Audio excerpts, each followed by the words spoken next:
At least 18 women were killed by men already known to the police between 2019 and 2023 in Yorkshire and Lincolnshire. That's a horrifying statistic, which I've discovered after investigating the deaths of all women in the region over the last 5 years. At least 15 of those women actually reported the men themselves, and at least 4 of the men were on bail at the time they committed the offence. To lose your daughter, but then to know it was so preventable.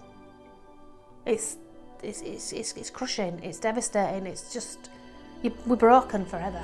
Bethany Fields was one of those 18. She was just 21 when her ex-partner Paul Crowther stabbed her to death in a street in Huddersfield. But in the weeks before, she'd been to the police multiple times to tell them he'd been abusive, threatened to kill her friends and family, and was obsessed with what it would be like to kill someone. I just kept saying, just tell me, please, please, please, just tell me she's all right. And then he said the words I'll never forget.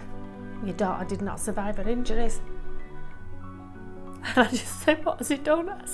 I just said, that's that Paul Crowther, isn't it? And they just hung their heads in shame. And I said, she came to you for help.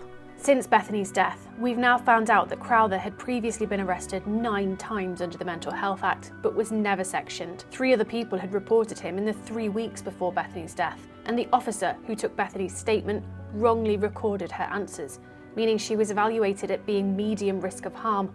It should have been high.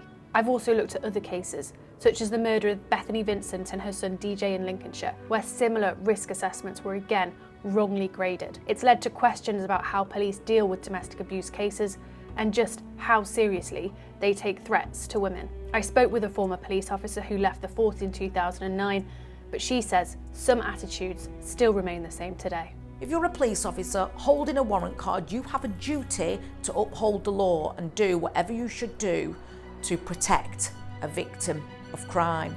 And there are people that just can't be bothered.